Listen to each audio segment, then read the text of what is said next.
हमारे इस चैनल पर रोज ऐसे ही वर्ल्ड सिनेमा के मूवीज का हिंदी में एक्सप्लेन होता है। ऐसे ही मूवी एक्सप्लेनेशन देखने के लिए हमारे चैनल को सब्सक्राइब करो। कहानी की शुरुआत में एक शराबी बेवड़े को दिखाया जाता है जो सड़क के किनारे बेंच पर सो रहा होता है।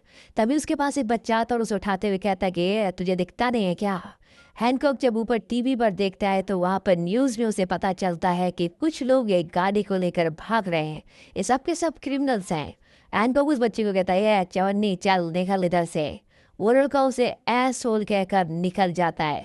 दरअसल हैनकॉक एक सुपर हीरो है, उसके अंदर बहुत सारी शक्तियां हैं, लेकिन पूरे लॉस एंजलिस में उसे कोई भी पसंद नहीं करता। सब उसे एक ही नाम से बुलाते हैं और वो नाम है एसहोल। अब हैनकॉक अपनी शराब की बोतल उठाता है और यहाँ से उड़ता हुआ उन लोगों तक पहुंच जाता है जो गाड़ी से भाग रहे होते हैं। वो उनकी गाड़ी को हवा में उठाकर एक बिल्डिंग के साथ लटका देता है। हालांकि उसने चोरों को तो पकड़ लिया, लेकिन उसने शहर में बहुत तबाही मचाई होती है।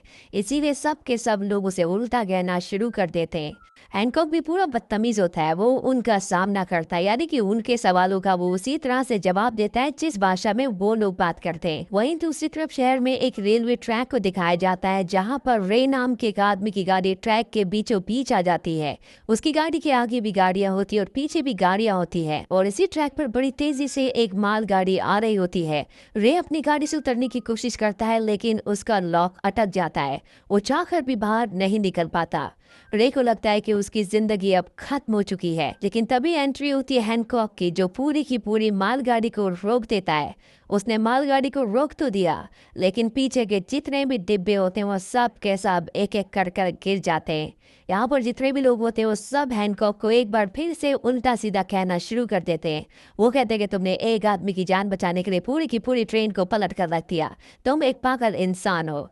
लेकिन हैनकॉक को उनकी गालियों से, उनकी बदतमीजी से कोई फर्क नहीं पड़ता, क्योंकि अब वो एक ढीठ सुपर हीरो बन चुका है। तभी वहां पर रे आता और कहता है कि आज मैं जिंदा हूं तो सिर्फ हैनकॉक की वजह से। वो हैनकॉक से कहता है कि मैं आपको शुक्रिया अदा करना चाहता हूँ। सबके सब लोग यहाँ से चले जाते हैं। इसके बाद रे हैनकॉक से कहता है कि मेरी गाड़ी तो पूरी कबाड़ा हो चुकी है, क्या तुम मुझे घर तक लिफ्ट दोगे? इसके बाद हैनकॉक उसे लेकर उसके घर पहुंच जाता है, जहाँ पर एक रे का बेटा भी है। रे का बेटा हैनकॉक का बहुत बड़ा फैन है, वो हैनकॉक को देखकर खुश हो जाता है। अब हैनकॉक यहाँ से जा रहा होता है, लेकिन रे उसे कहता है कि खाना बन चुका है, आप खाना खा कर जाना। हैनकॉक अंदर खाना खाने के लिए चला जाता है, जहाँ पर रे की पत्नी भी होती है जो हैनकॉक को बिल्कुल पसंद नहीं करती। अब जब ये खाना खा रहे होते हैं तो तभी हैनकॉक रे के बेटे से कहता कि खाना कैसा बना चवन्नी। ये सुनकर मेरी हैरान हो जाती है। वो कहती कि इसका नाम चवन्नी नहीं, इसका नाम एरन है। अब एरन हैनकॉक को बताता है कि स्कूल में एक बच्चा मुझे बहुत परेशान करता है। हैनकॉक कहता है कि इसका तो सिंपल सोल्यूशन है, उसके दोनों पैरों के बीच में अपना घुटना जोर से मारने का, सब कुछ ठीक हो जाएगा।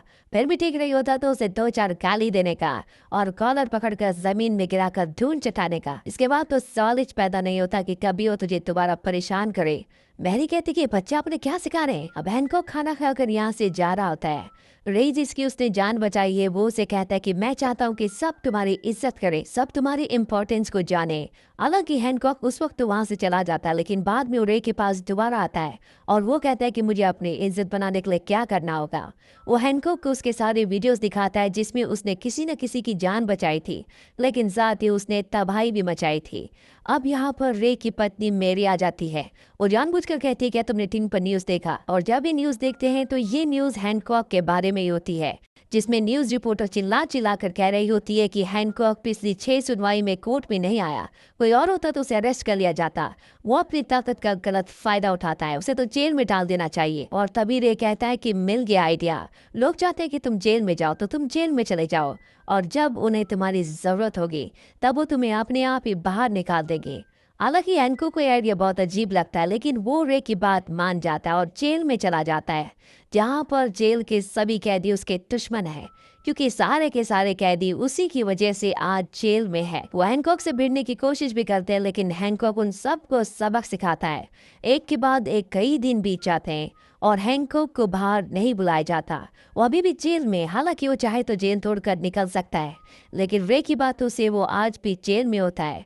पर बाहर धीरे धीरे क्राइम बढ़ना शुरू हो जाता है। एक दिन रे उसके पास आता और कहता है कि तुम्हें 8 साल की सजा हुई है, लेकिन अगर तुम्हारा रवैया अच्छा रहा तो सजा 4.5 साल की हो जाएगी।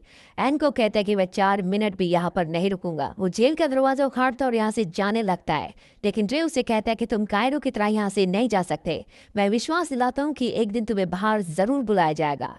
हैनकॉक मन मसूख कर वहीं पर रुक जाता है। वहां पर बहुत ज्यादा बोर हो रहा होता है और एक दिन जब वो अपनी सेल में सो रहा होता है तभी उसके पास एक पुलिस वाला आता और कहता है कि बाहर तुम्हारी जरूरत है।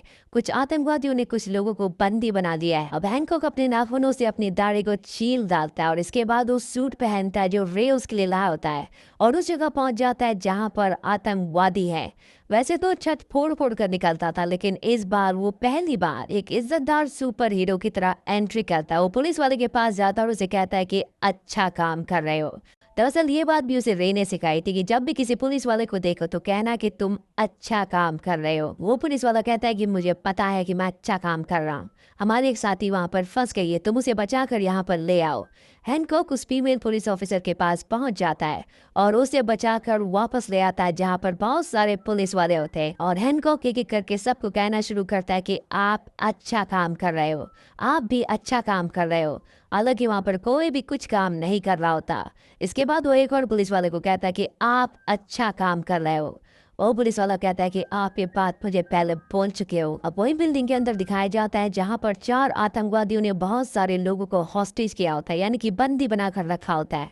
लेकिन हैनकॉक उन चारों आतंकवादियों को एक एक करके उड़ा कर ले जाता है और सभी लोगों को बचाकर बाहर ले आता है। इसके बाद वो एक और पुलिस वाले के पास जाता है और उसे कहता है कि आप अच्छा काम कर रहे हो। वो पुलिस वाला कहता है कि आज तुमने अच्छा काम किया हैनकॉक। यहाँ पर बहुत सारे लोग होते हैं जो हैनकॉक के लिए तालियां बजाते हैं और हैनकॉक को अपनी जिंदगी में पहली बार इज्जत मिली होती है।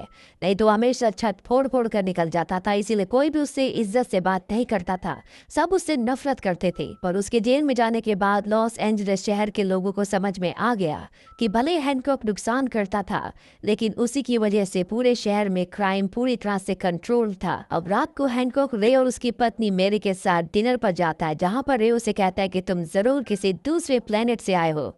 एनको कहता है कि मुझे नहीं पता, आज से 80 साल पहले मेरी आंख एक हॉस्पिटल में खुली थी, उससे पहले मेरी जिंदगी क्या थी मुझे इस बारे में कुछ भी याद नहीं था।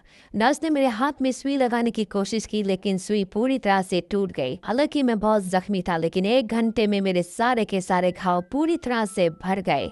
मेरी जेब में सिर्फ 2 ही चीजें थी, एक च्युइंगम और दूसरा मूवी की 2 टिकट्स। मैं वहाँ हॉस्पिटल में अकेला था, लेकिन कोई भी मुझसे मिलने के लिए नहीं आया। हो सकता है कि उस वक्त मेरा कोई परिवार भी रहा हो। ये कहते कहते हैनकॉक थोड़ा सा इमोशनल हो जाता है। रे की पत्नी मेरी की आंखों में भी आंसू आ जाते हैं और वो हैनकॉक से सॉरी कहती है। हैनकॉक कहता है कि इसमें तुम्हारी कोई भी गलती नहीं है। अब रे ने यहाँ पर बहुत शराब पी ली होती, इसीलिए हैनकॉक उसे घर पर छोड़ने के लिए जाता है और जब वो नीचे आता है तो वहाँ पर मेरी होती है। मेरी और हैनकॉक के बीच में बातें होना शुरू हो जाती है और बातों ही बातों में ये दोनों एक दूसरे के बहुत करीब आ जाते हैं। ये दोनों एक दूसरे को किस करना शुरू कर देते हैं और अगले पल हैनकॉक दीवार तोड़कर फुटबॉल की तरह गाड़ी पर गिरता है। बम! उसके सामने रे की पत्नी मेरी आती है और उसे कहती है कि अगर तुमने इस बारे में रे को कभी कुछ बताया तो मैं तुम्हारी जान ले लूंगी। हैनकॉक जो अपने आप को फौलाद की फैक्ट्री समझता था, उसे समझ नहीं आता कि रे की पत्नी मैरी ने उसे किस तरह से फुटबॉल की तरह लुढ़का कर बाहर फेंक दिया। अब हैनकॉक वहां से चला जाता है। अगली सुबह जब रे उठता है तो देखता है कि उसके घर की दीवार टूटी हुई है। उसकी पत्नी मेरी उसे बताती है कि रात को हैनकॉक को छींक आई थी, इसी वजह से दीवार टूट गई। अब हैनकॉक भी यहाँ पर आ जाता है। उसे समझ में आ चुका है कि मेरी के अंदर कोई ना कोई पावर है। सीधे वो एक शार्प चीज उठाता है, उसके कंधे पर चुभाता है, लेकिन वो शार्प चीज पूरी तरह से मुड़ जाती है। इसके बाद वो एक और टेस्ट लेता है। वो एक बहुत बड़ा बेलन उठाता है और उसके सिर पर मारता है, जिससे बेलन के टुकड़े टुकड़े हो जाते हैं। पर मेरी को कुछ पता भी नहीं चलता।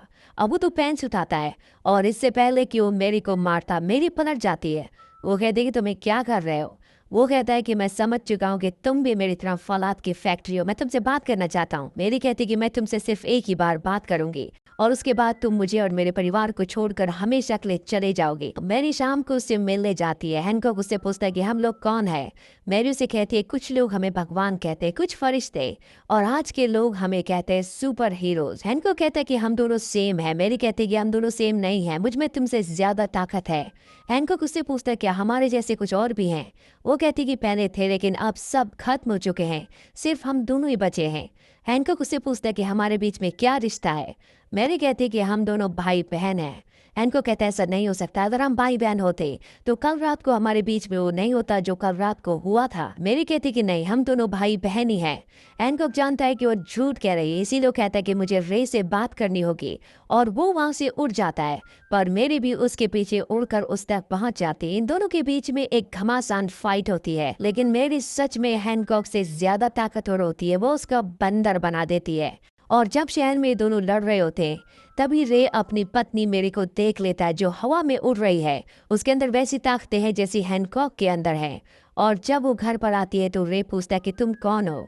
वो बताती है कि मैं और हैनकॉक हम दोनों एक ही जैसे। रे पूछता है कि तुम दोनों के बीच में रिश्ता क्या है। मैरी बताती है कि हम दोनों पास्ट में पति पत्नी थे। मैं दुनिया के किसी भी कोने में चली जाऊँ ये मुझे ढूंढ लेगा, यही हमारी किस्मत है। लेकिन अगर हम दोनों आसपास रहे तो हमारी शक्तियाँ खत्म हो जाएंगी, हम धीरे धीरे बूढ़े होंगे और एक दिन मर जाएंगे। हैनकॉक ये पूरा सच जानने के बाद यहाँ से निकल जाता है। वो एक वाइन शॉप में जाता है जहाँ पर कैशियर उसे इशारा करता है कि नीचे कोई है। दरअसल नीचे दो चोर होते हैं। हैनकॉक उन्हें वहां से बाहर निकालता है और तभी उनमें से एक चोर उस पर गोलियां जला देता है। हैनकॉक उन्हें बुरी तरह से मारता है, पर तभी वो देखता है कि उसकी बॉडी से उस जगह से जहां पर गोलियां लगी होती है वहां से खून निकल रहा है, और ऐसा पहली बार हुआ होता है। दरअसल उसे गोलियों का भी असर नहीं होता था। इसके बाद हैनकॉक को हॉस्पिटल ले जाया जाता है जहाँ पर मैरी उससे मिलने के लिए आती है। वो हैनकॉक को बताती है कि तुम मेरे करीब आए इसीलिए तुम्हारी शक्तियाँ खत्म हो रही हैं, अगर तुम मुझसे दूर चले जाओगे तो तुम्हारी शक्तियाँ वापस आ जाएगी। वो हैनकॉक को बताती है कि हजारों साल से हम दोनों एक दूसरे के साथ हैं, लेकिन जब जब मैं तुम्हारे आसपास आती हूँ तुम्हारी शक्तियाँ कम हो जाती है। हैनकॉक पूछता है कि आज से 80 साल पहले क्या हुआ था जब मुझे हॉस्पिटल में होश आया था।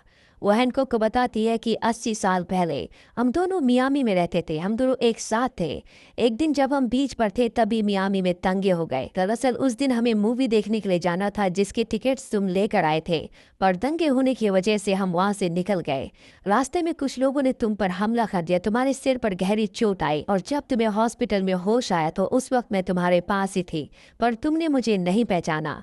मैंने तय किया कि मैं तुमसे दूर चली जाऊंगी, और जब मैं तुमसे दूर चली गई तो तुम मात्र 1 घंटे में पूरी तरह से रिकवर हो गए। मैरी हैनकॉक से कहती कि तुम एक सुपर हीरो हो, हमारे मिलन से ज्यादा लोगों को तुम्हारी जरूरत है। तभी हॉस्पिटल में उन 4 आतंकवादियों में से वो आतंकवादी आ जाता है जिन्होंने बिल्डिंग के अंदर काफी लोगों को बंदी बनाया था। इन लोगों को छुड़वाने के लिए जेल से हैनकॉक को बाहर लाया गया था, और अब ये दोबारा जेल से वापस आ चुका है। दरअसल पिछली बार हैनकॉक ने इसका हाथ काट दिया था, इसीलिए वो हैनकॉक से बदला लेना चाहता है। मैरी उसके सामने आ जाती है, इसीलिए मैरी को गोलियां मार देता है। मैरी भी अब बुरी तरह जख्मी हो जाती है। हैनकॉक उसकी तरफ बढ़ता है लेकिन उसके साथी उस पर कई गोलियां चलाते हैं।